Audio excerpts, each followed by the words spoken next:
Alright mga kaibigan, ako isang maulap-ulap na Lunes ngayon. At medyo masama na ang panahon sa Mindanao mga kaibigan. Paghandaan natin dahil inaasahan na magla-landfall sa mga susunod na araw mga kaibigan yung super typhoon na Bopha. Ayan. Ang pangalan niyan sa international code niya mga kaibigan is Bopha.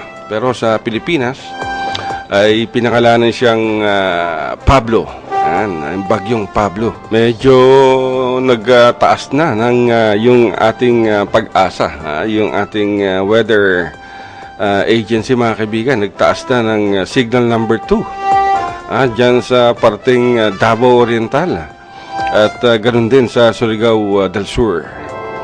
Nako, medyo ano to mga kaibigan, medyo inaasahan daw na malakas itong hangin na nakapaloob dito sa weather system na to. Nung una, inireport ng pag-asa na umaabot sa mahigit na 200 kilometro bawat oras ang galaw nitong bagyo. Pero sa latest bulletin mga kaibigan kanina, sinabi ng pag-asa na bahagyang humina ang galaw ng bagyong Pablo habang kumikilos sa direksyon ng kanluran, hilagang kanluran bahagi ng Pilipinas. Mas delikado yan mga kaibigan dahil malakas yung hangin sa gitna, malapit sa mata ng bagyo, tapos mahina ang galaw. Nako, maraming masasagasa ang lugar to at siguradong magkakaroon ng mga flash floods na naman. Mas maganda pa yung mabilis yung daan ng bagyo mga kaibigan kaysa yung dahan-dahan. Kasi pag dahan-dahan ang galaw ng bagyo, mas marami siyang tubig na may babagsak sa isang lugar. Sa bawat lugar na daanan niya siguradong baha. At sa latest forecast ng Philippine Atmospheric Geophysical and Astronomical Services Administration ay huling namataan umano yung sentro ng bagyo. Halos 700 kilometers sa timog silangan ng Hinatuan sa Surigao del Sur. Taglay nito mga kaibigan, ang lakas na hangin na umaabot sa 175 kilometers per hour. Kita niya mga kaibigan, mula sa 200 plus naging 175. Pero sa gitna nito mga kaibigan, 210 kilometers. So kailangan mag-ingat tayo dito. At sa base naman sa storm track o sa tracker ng pag-asa ay inaasahang tatama sa kalupaan ang bagyong Pablo sa bahagi ng Caraga region. Ako, dadaan ito sa timog ng Bohol at may posibilidad na sumagasa dyan sa Negros Island. Bukas ng umaga mga kaibigan, ayon sa forecast ng pag-asa, ay inaasahang nasa 175 kilometers sa silangan ng bayan ng Hinatuan dyan sa Surigao. At sa Miyerkules naman ng umaga ay posibleng nasa Iloilo na to. At least mga kaibigan, hindi nagtagal sa Mindanao.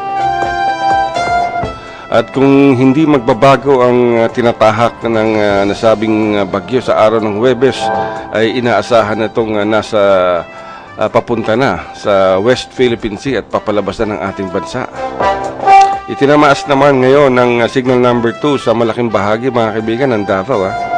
At bukod sa signal number 2 sa Davao at sa Surigao del Sur, ay nasa signal number 1 na rin ang Bohol, Biliran, Camotes Island, Southern Leyte, Samar, Surigao del Norte, Siargao Island, Dinagat Island, Agusan del Norte, Agusan del Sur, at Davao del Norte, Samal Island, Compostela Valley, Bukidnon, Misamis Oriental, Lanao del Norte, Lanao del Sur at Isla ng Camiguin.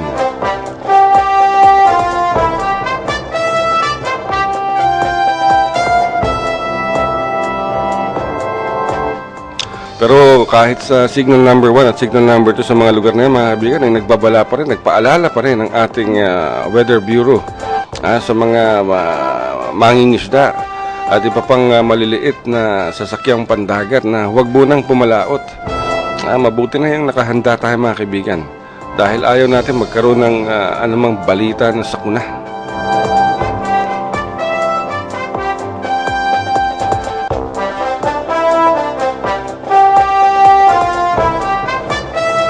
Dahil maraming mga mangingisda mga kaibigan, basta kahit na may babala yung ating Weather Bureau, tuloy-tuloy pa rin. Pumapalaot pa rin. Sa Butuan City mga kaibigan, sa Caraga, nabisuhan naman ng National Disaster Risk Reduction and Management Council Executive Director Benito Ramos ang lahat ng mga nakatira sa mga paanan ng bundok at sa mga mabababang lugar na umiwas na o lumikas na kagad sa unang pagbugso ng ulan o kaya bago umulan. For safety reason mga kaibigan, kailangan lumikas na, dahil mahirap naman yun na maabutan tayo ng flash flood o kaya ng landslides. Partikular naman pinag-iingat ni Director Benito Ramos ang mga naninirahan sa tabi ng Agusan River, mula sa mga bayan ng Bunawan at Prosperidad sa Agusan del Sur hanggang sa mga barangay na nasa tabi ng ilog sa lungsod ng Butuan, na sakop naman ng Agusan del Norte.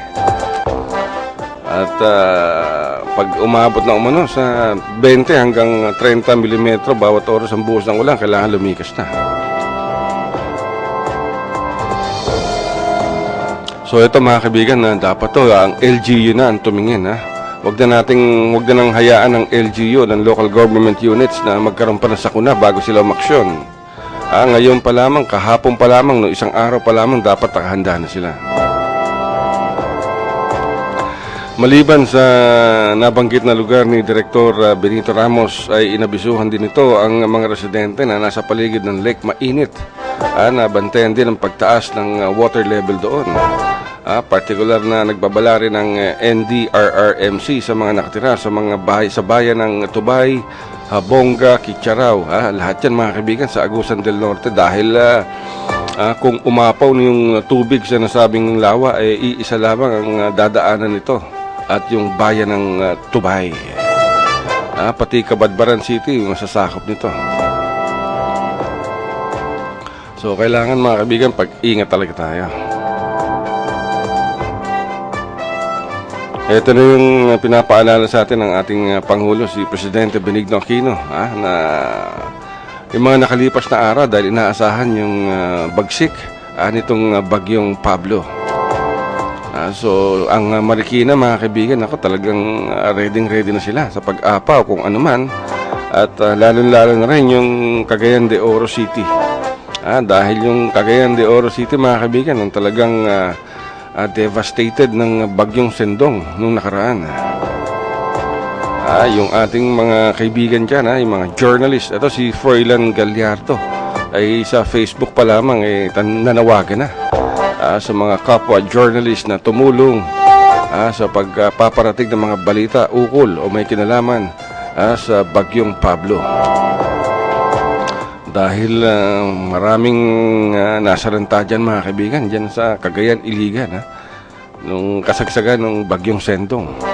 Marami ang nasawi, marami ang nawalan ng bahay, ng tirahan, at yung distraction na iniwan nitong bagyong Sendong, napakatindi.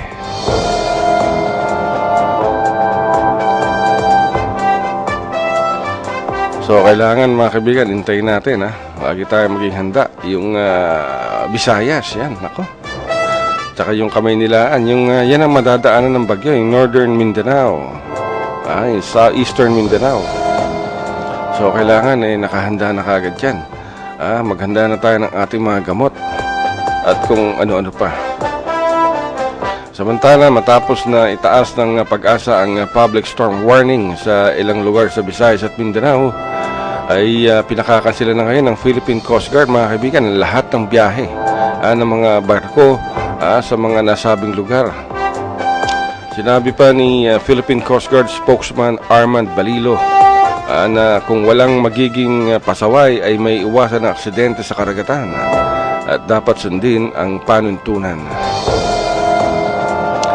Ang mga lugar na ay nasa signal number 1 and 2 ay mahigpit na pinagbabawalan na lumayag sa karagatan ng mga sasakyang dagat.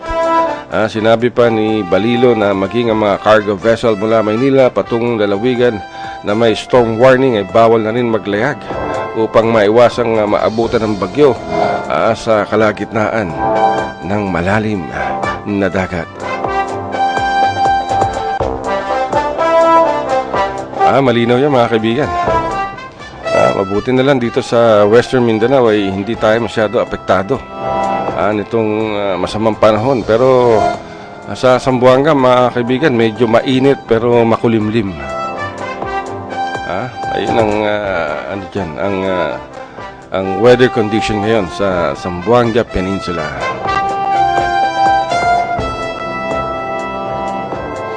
Tama, mabuti naman yan dahil magkakaroon na merong Mindanao Leaders Summit dyan sa bayan sa lalawigan ng Sulu.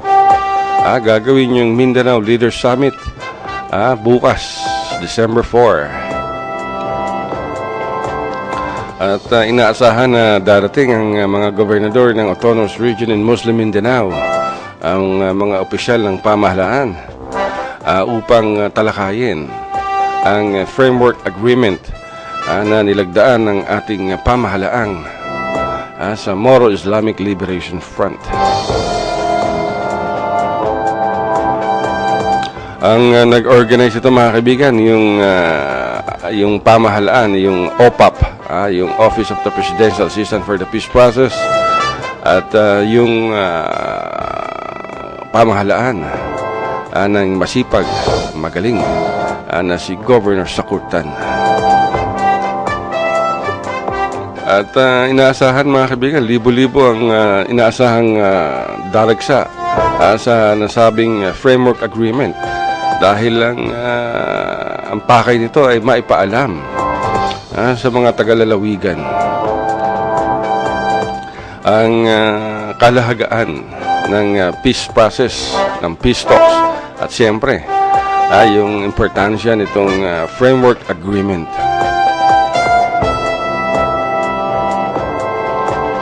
Kung di nyo na itatanong mga kaibigan, yung framework agreement ay nilagdaan nung nakaraang buwan lamang.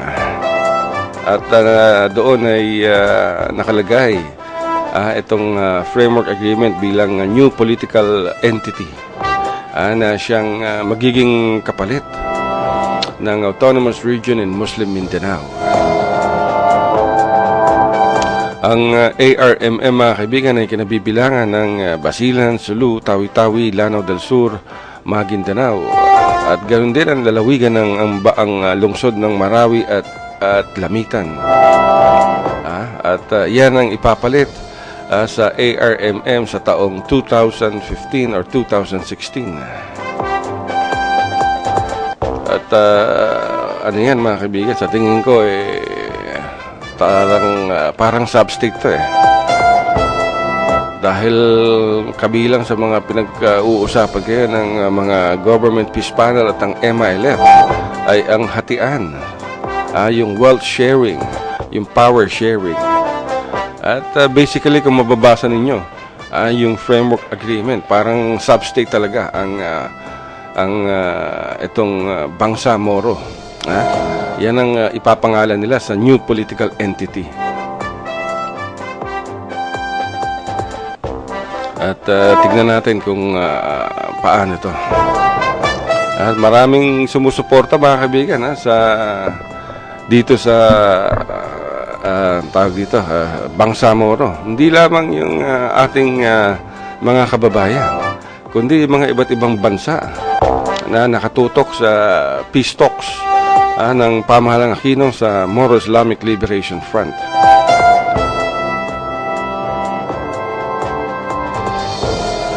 Yung Malaysia mga kaibigan ay naghahanda na sa mga package ng aid na kanilang ibibigay sa Mindanao o sa Bangsa Moro kung ito'y matutuloy na.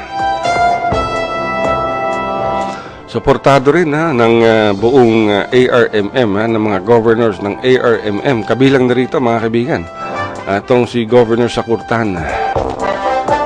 At kung kaya't siya mismo ang nangunguna dito sa summit na to. Dahil kailangan maintindihan ng mga tausog yung kahalagahan ng kapayapaan sa ating bansa, sa Mindanao. Siyempre, sa ARMM o Bangsamoro.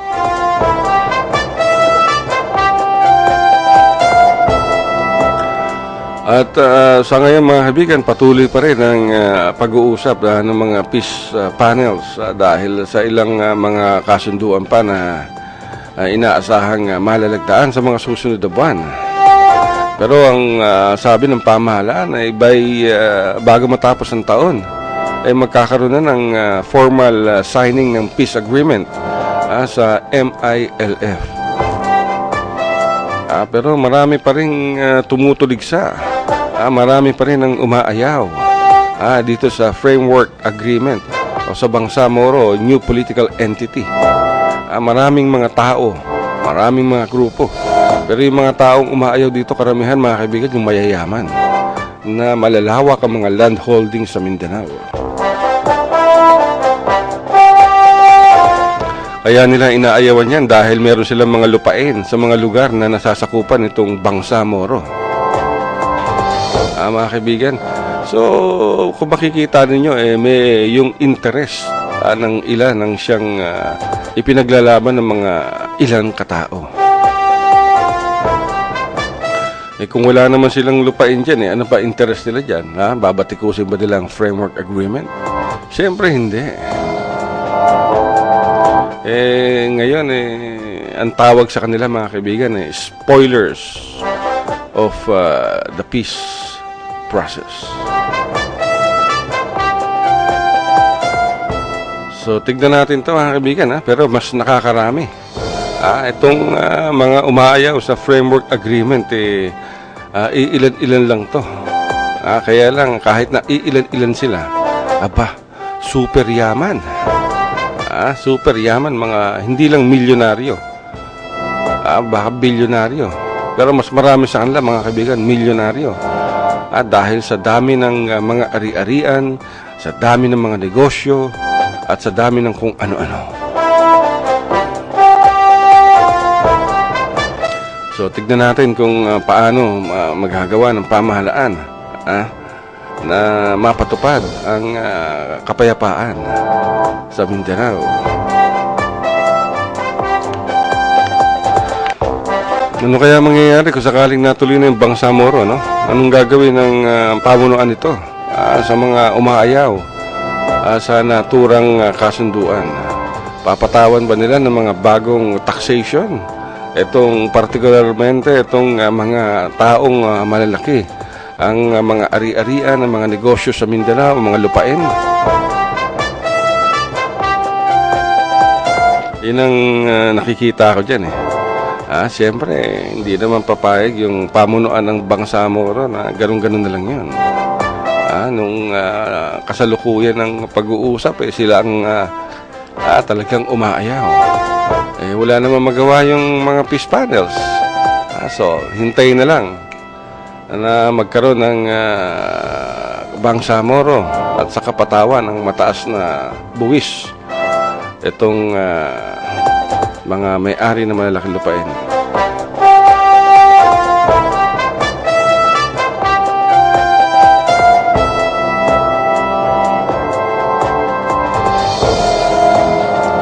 So, tignan natin mga kaibigan kung ano ang kahantungan itong Mindanao Leaders Peace Summit dyan sa lalawigan ng Sulu.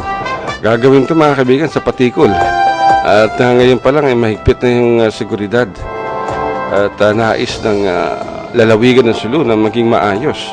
Kaya nga tinawag na Mindanao Leaders Peace Summit yan upang talakayin ang kapayapaan sa ARMM o Bangsamoro.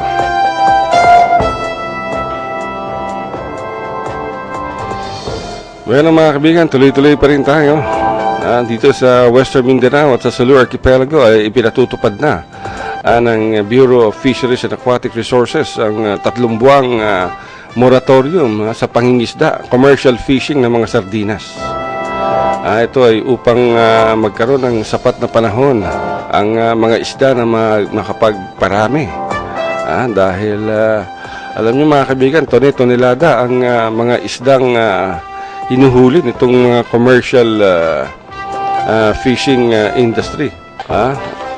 Yan ang madalas na issue mga kaibigan, yung overfishing. At sa 3 buwang pagbabawal sa pangingisda sa karagatan ng Western Mindanao at Silur Archipelago, ay inaasahan naman ng BFAR na lalong darami itong mga sardinas. Alam niyo mga kaibigan, nasa Zamboanga ang malalaking canning factory. Sa ilang factories ng sardinas ang nasa Zamboanga. Halos lahat yata ng mga kilalang sardinas, mga brand ng sardinas dito galing sa Zamboanga. At ayon pa sa BFAR ay kay Director Asis Perez ay nag-deploy sila ng 2 barko upang magpatrolya sa karagatan mga kaibigan, upang masiguradong may patutupad ang fishing ban. Ang masakit dito mga kaibigan, kahit na nasa Zamboanga yung napakadaming mga canning factories o mga gumagawa ng dilatang sardinas, ay ang mahal pa rin ng sardinas dito sa Zamboanga. Alam niyo mga kaibigan, yung presyo ng sardinas sa Zamboanga at presyo ng sardinas, ng dilatang sardinas sa Maynila, pareho lang. Kasi meron silang suggested retail price. Pero ang masakit nito, yung mga binibentang sardinas, dilatang sardinas sa Zamboanga, wala namang shipping cost yan. Walang shipping cost yan. At yung mga factories na gumagawa ng mga dilatang sardinas, hindi na gumagastos ng shipping papuntang Maynila, yung mga binibenta sa Zamboanga. Kaya dapat yung binibenta sa Zamboanga mga kaibigan, mas mababa ang presyo. Pero hindi natin malaman kung bakit tayo mismo mga nasa Zamboanga, na kung saan naroon ng sangkatutak na damakmak ng mga canning factories, hindi nila mababaan yung presyo ng sardinas dito sa Zamboanga. Yan ang kinakain natin, di ba? Yan ang ating paranghalian, yan ang ating hapunan, yan ang ating almusal. Wala Siguro dapat i-address to ng chambers, yung mga business chambers dito sa Zamboanga. Wala bang maibibigay na special discount itong mga taga Zamboanga sa mga sardinas na kanilang nabibili? Siguro ang dapat gawin dyan mga kaibigan, itong mga canning factories, magbigay ng discount. Kunyari may bumili ng sardinas, di ba? So yung label mga kaibigan, sabihin nila sa mga consumers o sa mga customers, yung label pwede niyong ipalit sa amin yan, bawas piso o ba kaya bawas 50. O di ba mas maganda yun? At least masisigurado nilang galing sa Zamboanga binili yan. Hindi tayong mga nasa Zamboanga, tayong hindi nakikinabang dito sa mga canning factories na to. Wala. Ang mamahal pa rin ng kanilang sardinas, presyong Maynila, presyong Zamboanga, pareho. Samantalang sa Zamboanga, wala naman silang ginagastos upang dalhin yan sa iba-ibang supermarket o tindahan. Mga kaibigan, hindi katulad nung from Zamboanga, isasakay mo ng barko. Pagdating ng barko, iladiretso mo sa bodega. Pagdating sa bodega, idediretso mo sa mga supermarket. Dito, from the canning factory, dyan sa Recodo, Ayala, diretso ka agad dito sa Zamboanga sa mga tindahan. So, dapat we demand na mas mababa ang presyo rito. Wala silang ginagastos. Sardinas na nga lang, mahal-mahal. Dati nga mga kaibigan, 6 na piso lang yan. Magkano na ngayon? 11. Meron nga 12. Anyway mga kaibigan, tignan natin to kung may mga konsehal na magre-raise itong issue ay mga nasa business chambers, kung ano ang kanilang magagawa upang mababaan ang presyo ng sardinas dito sa Zamboanga. Pero nagpapasalamat tayo sa ating mga supporters, sa ating mga readers at sa ating mga advertisers, sponsors at mga partners dito sa Mindanao Examiner Teleradyo. Meron itong teleradyo mga kaibigan ay napapakinggan ng live every 10 o'clock in the morning sa MindanaoExaminer.com. at sa livestream.com/Mindanao Examiner. At napapakinggan din ito sa Mindanao Examiner Television Channel 54 sa Zamboanga City. At sa Mindanao Examiner Television Channel 63 sa Kismet Cable at Pagadian City Cable. Diyan naman sa Zamboanga del Sur. Of course, sa Basilan. At kung gusto nyong magpalagay ng mga television ads, ay maaari nyo kaming tawagan at may kita nyo ang aming numero sa ilalim ng inyong television screen sa 062-992-5480. At siyempre, bukod sa telebisyon at sa Mindanao Examiner Teleradyo, yung website natin mga kaibigan, yung MindanaoExaminer.com, umaabot yan ng 2 million hits every month. Ibig sabihin niya mga kaibigan, 2 milyon ang tumingin, nagbasa ng balita, tumingin ng litrato, nanood ng video sa website ng MindanaoExaminer.com. 2 million hits nung nakaraang Agosto mga kaibigan. At siyempre yung ating weekly regional newspaper, yung Mindanao Examiner newspaper mga kaibigan, isang weekly regional newspaper to na nagsisirculate sa malaking bahagi ng Mindanao. At siyempre, yung ating Mindanao Daily Newspaper. Naman mga kaibigan, araw-araw. At ang ating Business Week Mindanao. Sa lahat ng inyong publication, whether sa telebisyon, sa ating mga pahayagan, ang Mindanao Examiner Weekly, ang Mindanao Daily Newspaper, at ang Business Week Mindanao. Pag kailangan nyo ng advertisements, publications, lahat ng uri ng publications, sa dyaryo, maaari kayong tumawag sa 062-992-5480 sa lahat ng inyong advertisements. At siyempre, nagpapasalamat kami uli sa inyong lahat, sa mga nagbabasa, bumibisita sa amin araw-araw, nakikinig sa Mindanao Examiner Teleradyo, at ang ating mga sponsors, partners. Maraming salamat po sa inyong lahat sa patuloy ninyong suporta sa Mindanao Examiner. Pero mga kaibigan, wala na talaga tayong oras. Sagad na tayo sa ngalan ng aming direktor, si Greg Lianyo, at sa lahat ng buong buo ng Mindanao Examiner. Ito pong muli yung abang lingkod, alas 5 pa lamang, nagsasabing bye-bye.